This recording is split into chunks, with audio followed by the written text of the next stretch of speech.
എന്ത് പറ്റിയാകില്ലേ? ഉറക്കം വരുന്നില്ലേ? സമയം ഒരുപാടായി. സാധാരണ ഈ സമയമാകുമ്പോ രണ്ടുറക്കം കഴിയണ്ടാണല്ലോ. എന്താന്നറിയാൻ വയ്യ കൃഷ്ണേട്ടാ, മനസ്സിന് എന്തോ ഒരു ഡിസ്റ്റർബൻസ് പോലെ. എത്ര ശ്രമിച്ചിട്ടും ഉറങ്ങാനേ പറ്റുന്നില്ല. കല്യാണിയോട് എന്തെങ്കിലും കുടിക്കാൻ കൊണ്ടുവരാൻ പറഞ്ഞിരിക്കുക. ഡിസ്റ്റർബൻസ്? എന്ത് പറ്റി ഇങ്ങനെ ഡിസ്റ്റർബൻസ് ഉണ്ടാവാൻ കാര്യം? എന്തെങ്കിലും ടെൻഷൻ ഉണ്ടോ? എന്ന് ചോദിച്ചാ അങ്ങനെ ടെൻഷനൊന്നുമില്ല കൃഷ്ണേട്ടാ. പക്ഷേ എവിടെയോ എന്തോ അരുതാത്തത് നടന്നതുപോലെയോ നടക്കാൻ പോകുന്ന പോലെയോ ഒരു തോന്നല്. വെറും തോന്നലല്ല, ഒരുതരം സ്ട്രോങ് ഇൻഡ്യൂഷൻ. അതാ ഞാൻ. കമോണാക്കില്ല, നിനക്ക് വെറുതെ തോന്നുന്ന അതൊക്കെ. ഇതാ ഞാൻ പറയുന്നത്, മുടങ്ങാതെ യോഗയും മെഡിറ്റേഷനും ഒക്കെ ചെയ്യണം. എന്നെ കണ്ടില്ലേ? എന്റെ മൈൻഡ് ഫ്രീയാ എപ്പോഴും. No disturbance, nothing, cool. No കൃഷ്ണേട്ടാ, എന്റെ തോന്നലുകളൊന്നും തെറ്റിയിട്ടില്ല ഇതുവരെ. വെറുതെ എന്റെ മനസ്സ് ഒന്നും തോന്നിപ്പിക്കാറുമില്ല. ഏതായാലും ഞാൻ വളരെ ടയർഡാ. അത് മനസ്സിലായി. എനിക്ക് തോന്നുന്നത് നീ ആനന്ദിന്റെ കല്യാണത്തെക്കുറിച്ച് ആലോചിച്ചിട്ടാ വെറുതെ ഇങ്ങനെ ടെൻഷൻ അടിക്കുന്നെന്ന്. ശരിയായിരിക്കും. അതും എന്റെ വലിയൊരു ടെൻഷനാ. നമ്മളൊരു ഡേറ്റ് ഫിക്സ് ചെയ്തതാ വെറുതെ ടെൻഷനാക്കുന്നത്.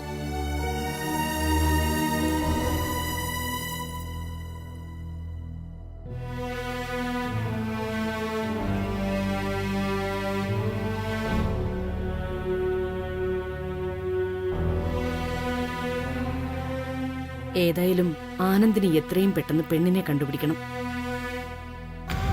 അവന്റെ ബർത്ത്ഡേയുടെ അന്ന് തന്നെ അവന്റെ രാജകുമാരിയെ കണ്ടെത്തി അവന്റെ കയ്യിൽ ഏൽപ്പിച്ചേ പറ്റൂ. No issue. എത്ര മാരേജ് ബ്രോക്കർമാര് നല്ല നല്ല പെൺകുട്ടികളുടെ ഫോട്ടോയുമായി നടക്കുന്നറിയാമോ നമ്മുടെ ഒരു സമ്മതത്തിനായിട്ട്? വേണമെങ്കിൽ അവരോട് ഇനി ഇങ്ങോട്ട് വരാൻ പറയാം. എന്തു പറയുന്നു? ശരി ശരി, അതും ട്രൈ ചെയ്യാം നമുക്ക്. ഏതായാലും ഇനി വൈകിക്കണ്ട കൃഷ്ണേട്ടാ. ആനന്ദ് കല്യാണ ചെറുക്കന്റെ വേഷത്തിൽ വിവാഹ മണ്ഡപത്തിലിരുന്ന് താലി കെട്ടുന്ന കാഴ്ച കാണാൻ എന്റെ കണ്ണുകൾ കൊതിക്കുക.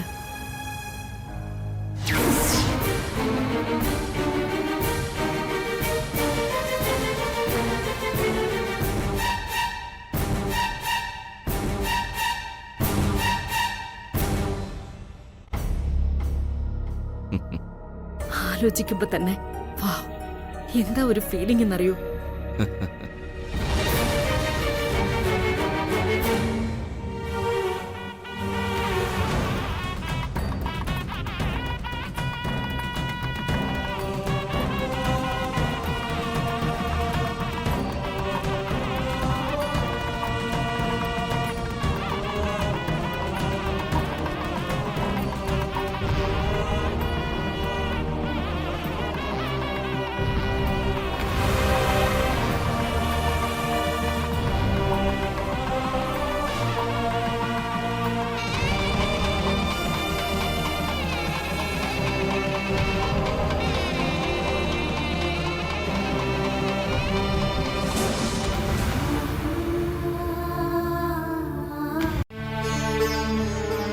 നിന്റെ ആഗ്രഹം ഇനി താമസിയാൻ നടക്കുവാക്കില്ല.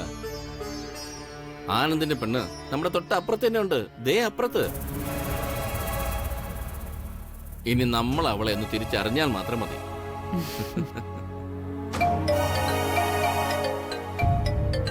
ആ ഒരു മിനിറ്റ്, ഗൾഫിൽ നിന്നാ അബൂബക്കർ. ആ അബൂബക്കർ, നമ്മുടെ കമ്പനി ബ്രാഞ്ച് തുടങ്ങുന്നതിന്റെ കാര്യം എന്തായി? എവിടെ എവിടെ? Hello hello. ഇവിടെ റേഞ്ച് കുറവാണെന്ന് തോന്നുന്നു. പുറത്തിറങ്ങി സംസാരിച്ചിട്ട്. ശരി. ഹലോ ഹലോ, കേൾക്കാമോ? മതി. നീ വാതിലടച്ചേക്ക്.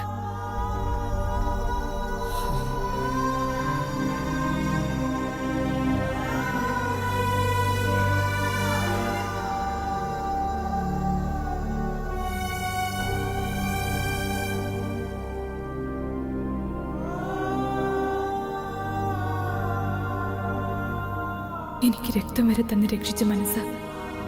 ആ മനസ്സിലെന്തോ അരുതാത്തത് സംഭവിച്ചു എന്ന് തോന്നലുണ്ടായി കാണും.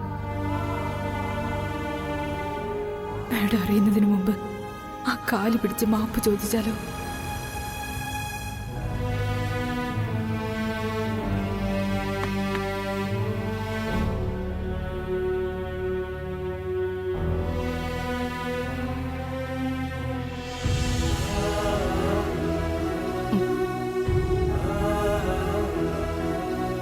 നീ പോയില്ലായിരുന്നോ?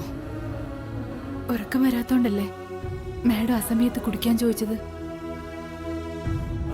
ഞാൻ കുറച്ചു നേരം കാലമർത്തി തന്നാ ചിലപ്പോ നല്ല ഉറക്കം കിട്ടും. ഏയ്, അതൊന്നും വേണ്ട കല്യാണി. നീ വീട്ടിൽ പോയി കിടന്ന് ഉറങ്ങിക്കോ. ദാസേട്ടൻ തിരക്കും തന്നെ. അതൊന്നും കുഴപ്പമില്ല.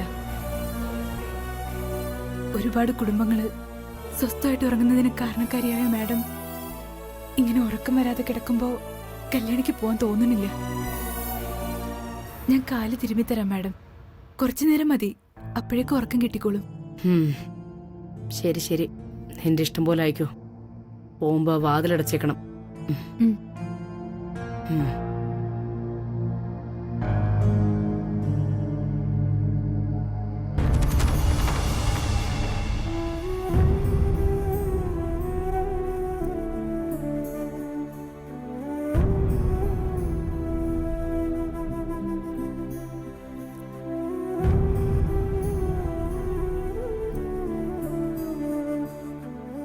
മാഡം, എന്നോട് പൊറുക്കണം. വെറും കല്യാണം അഭിനയിക്കാൻ പോയ ഞാനിപ്പോ നിരന്തരം ജീവിതം തന്നെ അഭിനയിച്ചുകൊണ്ടിരിക്കുക. സത്യം തുറന്നു പറയാനാവാതെ ഓരോ നിമിഷവും നീറി നീറി മരിച്ചുകൊണ്ടിരിക്കുക.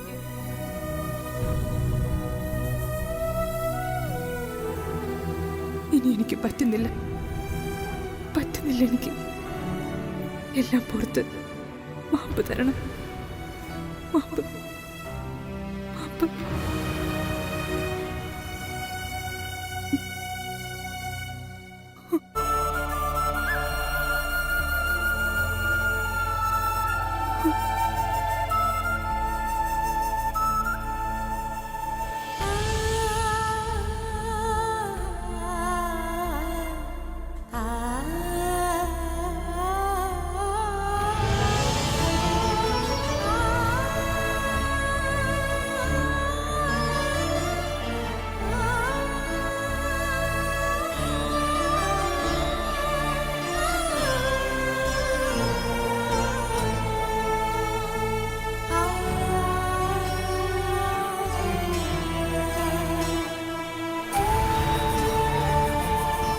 നിനക്കറിയോ, എന്റെ അമ്മയ്ക്ക് എന്നോടുള്ള അടുപ്പം പോലെ ലോകത്തൊരമ്മയും ഒരു മകനോട് അടുപ്പം കാണിച്ചിട്ടുണ്ടാവില്ല. ഒരുപക്ഷെ അതെന്റെ തോന്നലാവും. എന്നാലും അങ്ങനെ വിശ്വസിക്കാൻ എനിക്കിഷ്ടം. ഇന്നുവരെ അമ്മ വരച്ച വരയ്ക്കപ്പുറം പോയിട്ടില്ല ഞാൻ. പോകാൻ ആഗ്രഹിച്ചിട്ടില്ല എന്നുള്ളതാണ് സത്യം.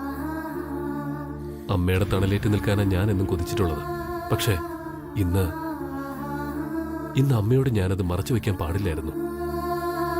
അതാണ് അമ്മയോട് സംസാരിക്കുമ്പോൾ വല്ലാത്തൊരു കുറ്റബോധം തോന്നുന്നത്.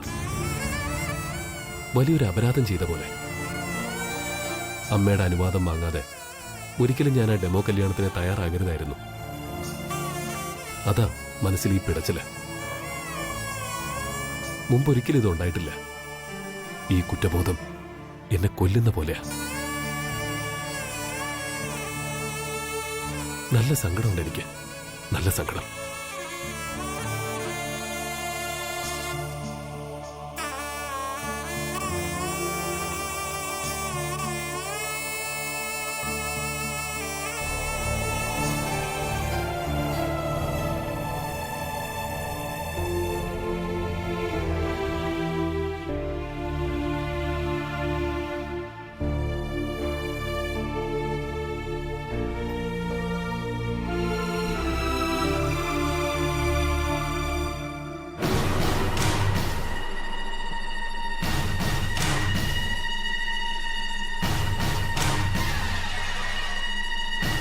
കല്യാണി,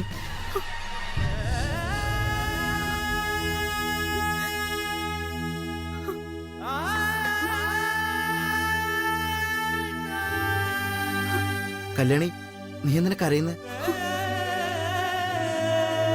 ഇനി മാഡത്തിന്റെ മുന്നില് സത്യം മറച്ചു വെച്ച് ഇങ്ങനെ നീറി നീറി മരിക്കാൻ എനിക്ക് വയ്യ. താങ്ങാൻ പറ്റുന്നില്ല, എനിക്ക് താങ്ങാൻ പറ്റുന്നില്ല. നീ എന്തിനാ ഇത്ര വിഷമിക്കുന്നേ? നീ അതിനിവിടെ തെറ്റൊന്നും ചെയ്തിട്ടില്ലല്ലോ, പിന്നെന്താ പ്രശ്നം? പ്രശ്നമുണ്ട്. അനിയകുഞ്ഞിനറിയോ, 25 വർഷം കൊണ്ട് ഈ കുടുംബത്തിൽ എന്റെ അച്ഛനുണ്ടാക്കിയെടുത്ത വിശ്വാസം ഒരൊറ്റ ദിവസം കൊണ്ട് ഞാൻ ഇല്ലാണ്ടാക്കിയത്. ഒരിക്കലും ഞാനത് ചെയ്യാൻ പാടില്ലായിരുന്നു. അനിയൻകുഞ്ഞ് പറഞ്ഞതുകൊണ്ട് മാത്രമാ ഞാൻ എല്ലാം ഏറ്റു പറഞ്ഞ് മാപ്പ് ചോദിക്കാതെ ഇങ്ങനെ ഉരുക്കി നടക്കുന്നത്. ഇനി എനിക്ക് വയ്യ. മാഡം എനിക്ക് എന്ത് ശിക്ഷ വിധിച്ചാലും ശരി, വേണമെങ്കിൽ എന്നെ കൊന്നോട്ടെ. ഞാൻ അവിടെ നടന്നതൊക്കെ പറയും. അതാ ഇപ്പൊ എനിക്ക് എന്റെ മനസ്സിൽ. കല്യാണി, നീ വെറുതെ അപകടമൊന്നും വിളിച്ചു വരുത്തരുത്. അല്ല, എനിക്ക് മനസ്സിലാവത്തോണ്ട് ചോദിക്കുക, ഇപ്പൊ നിനക്ക് ഇങ്ങനെ ഒരു മാറ്റം ഉണ്ടാവാനുള്ള കാരണം എന്താ? പറ, ഈ മനമാറ്റത്തിനുള്ള കാരണം എന്താന്ന്? കാരണം അത് വലിയ കുഞ്ഞ. ബ്രോയോ? അതെ, ആ സായിപ്പന്മാരുടെ മുന്നില് വലിയ കുഞ്ഞിന് മാനക്കേടുണ്ടാവുമെന്ന് വിചാരിച്ച ഞാൻ കല്യാണ പെണ്ണായിട്ട് ഇരുന്നത്. പക്ഷെ ഇപ്പൊ വലിയ കുഞ്ഞാകെ സങ്കടപ്പെട്ടായിരിക്കണേ. കുഞ്ഞിന്റെ മനസ്സിന് സമാധാനം കിട്ടണമെങ്കിൽ മാഡം നമ്മൾ മറച്ചു വെച്ച സത്യം അറിയണം. അറിഞ്ഞേ പറ്റൂ. വേണമെങ്കിൽ ഞാൻ മാഡത്തിനോടെല്ലാം തുറന്നു പറഞ്ഞ് മാഡം തരുന്ന ശിക്ഷ ഏറ്റുവാങ്ങി ഈ വീട് വിട്ടു പോയിക്കോളാം. അതാ എല്ലാവർക്കും നല്ലത്. ഓക്കെ, അത് ശരി. അങ്ങനെയാണെങ്കിൽ ഞാനൊന്ന് ചോദിക്കട്ടെ, കല്യാണി ഇപ്പൊ അവിടെ നടന്ന കല്യാണക്കാര്യം അമ്മയോട് തുറന്നു പറഞ്ഞാലേ ബ്രോയ്ക്ക് സമാധാനം കിട്ടും?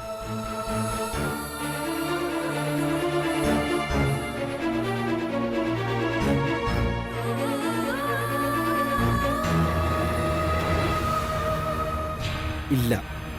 കടലിൽ മുങ്ങിച്ചാവാൻ പോകുന്നതിനെ രക്ഷപ്പെടുത്തി വീണ്ടും തീകുണ്ടത്തിലേക്ക് വലിച്ചെറിയുന്ന ഗതിയാവും പിന്നെ. നിനക്കറിയാലോ, അമ്മയ്ക്ക് ജീവനാ ബ്രോ. അങ്ങനെയുള്ള ബ്രോ അമ്മയെ മറച്ചു വെച്ച് ഇങ്ങനൊരു മഹാപരാധം ചെയ്തെന്ന് അമ്മ അറിഞ്ഞു കഴിഞ്ഞാ അമ്മയുടെ മനസ്സ് ഒരിക്കലും അത് താങ്ങില്ല. ചിലപ്പോൾ ഈ ഒരൊറ്റ കാരണം കൊണ്ട് അമ്മ വല്ല അബദ്ധം കാണിച്ചെന്നിരിക്കും. മുൻ അനുഭവങ്ങൾ അറിയാലോ. തോക്കുള്ള വീടാ ഇത്.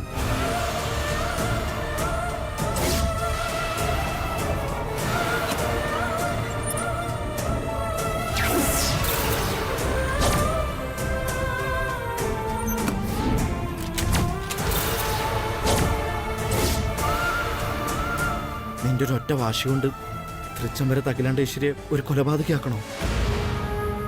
നീ തന്നെ പറ.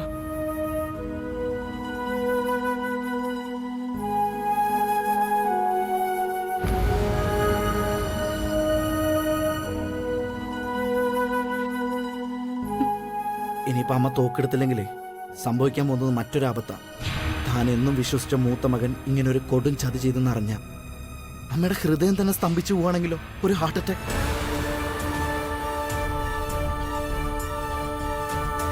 അല്ലെങ്കിൽ ഒരു സ്ട്രോക്ക്, വീണ് ശരീരം തളർന്നൊരവസ്ഥ. എന്താ, ഇങ്ങനെ വല്ലതും അമ്മയ്ക്ക് സംഭവിക്കണമെന്ന് നീ ആഗ്രഹിക്കുന്നുണ്ടോ? അതാണ് ചോദ്യം.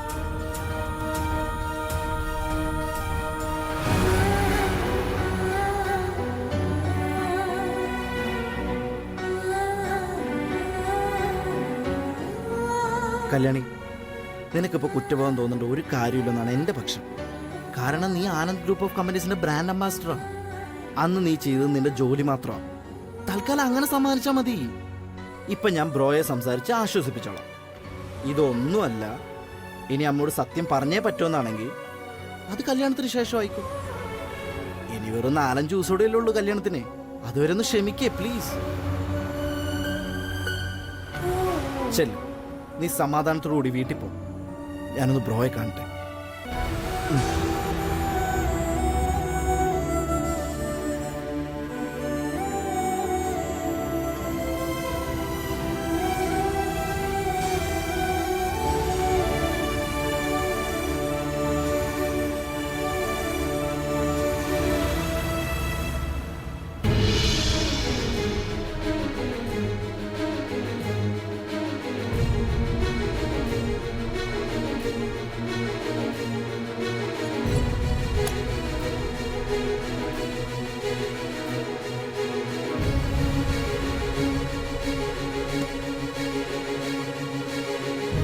എന്തു പറ്റി ബ്രോ? ആകെ ഒരു ഡിപ്രസ്ഡ് മൂഡാണല്ലോ. നീ എന്താണെന്നും അറിയാത്ത പോലെ. കല്യാണിയുമായി ഡെമോ കല്യാണം നടത്തിയ കാര്യം അമ്മയെ അറിയിക്കാത്തതിൽ ഞാൻ ആകെ തളർന്നിരിക്കുക. ഇനി എനിക്ക് വയ്യ. ഞാൻ അമ്മയോട് സത്യം പറയാന്നാ വിചാരിക്കുന്നത്. നോ ബ്രോ, പ്ലീസ് എടുത്തു ചാടി ഒന്ന് ചെയ്യല്ലേ. അതല്ലടാ, ഒന്നുകിൽ അഭിനയിക്കുന്നതിന് മുമ്പ് അമ്മയുടെ പെർമിഷൻ വാങ്ങണമായിരുന്നു, അല്ലെങ്കിൽ പ്രോഗ്രാം കഴിഞ്ഞ് വീട്ടിലെത്തിയപ്പോഴെങ്കിലും അമ്മയോട് സത്യം പറയണമായിരുന്നു. രണ്ടും ചെയ്തില്ല. തെറ്റായിപ്പോയി. ഇതിനി ആരെങ്കിലും വഴി അമ്മ അറിയുന്നതിന് മുമ്പ് ഞാൻ തന്നെ പറയണം. പറഞ്ഞാലേ പറ്റൂ.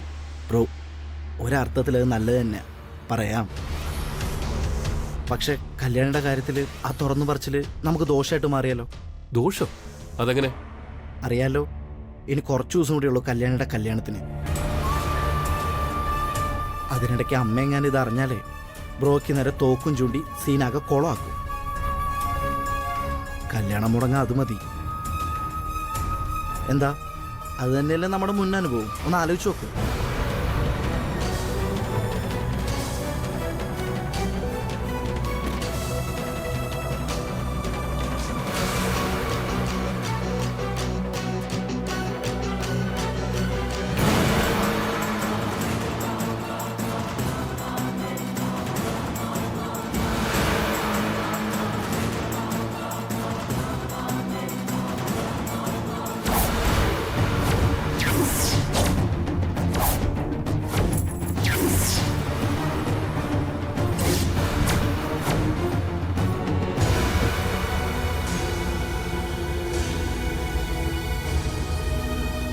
ബ്രോ, അതുകൊണ്ട് എടുത്ത് ചാടിയൊന്നും ചെയ്യാൻ നിൽക്കണ്ട. ആദ്യം ഈ കല്യാണം ഒന്ന് കഴിയട്ടെ. എന്തു വേണം നമുക്ക് പിന്നീട് തീരുമാനിക്കാം. എന്താ, ഇക്കാര്യത്തിലെങ്കിലും ഞാൻ പറഞ്ഞതല്ലേ ശരി? എന്തു തോന്നുന്നു? നീ പറഞ്ഞ ശരിയാ. ഞാൻ താലി കെട്ടിയതുകൊണ്ട് അമ്മ ചിലപ്പോൾ ആ കല്യാണം തന്നെ വേണ്ടെന്ന് വെച്ചെന്നിരിക്കും. അതുകൊണ്ട് ഒന്നുമില്ല. ദേ, കൂടുതൽ ചിന്തിച്ച് കാട് കയറാതെ ബ്രോ ഒന്ന് സ്വസ്ഥമായിട്ട് ഉറങ്ങും. ദേ, ഇറ്റ്സ് ഓൾറെഡി ലേറ്റ്. നേരം വെളുത്തിട്ട് നമുക്ക് കൂടുതൽ വേണമെങ്കിൽ ആലോചിക്കാം. Good night. Good night.